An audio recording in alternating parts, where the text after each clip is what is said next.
Tekevän miehen matkapuhelin pysyy puhtaana, kun sen laittaa nailonsukkahousujen lahkeeseen. Okei. Keskiyöllä.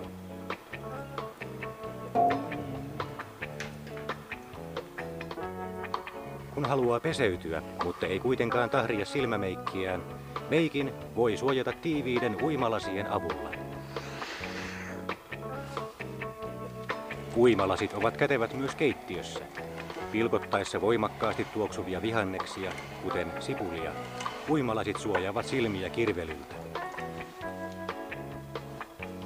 Solmimalla palan saippua sukkahousujen lahkeeseen valmistuu käytännöllinen apuväline selän pesemiseen.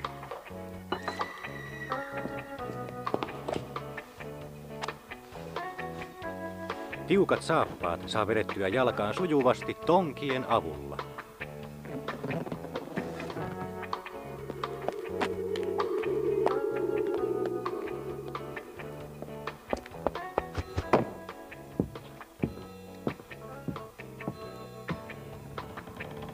Käytännöllisiksi osoittautuneet niksit on hyvä jakaa toisten kanssa.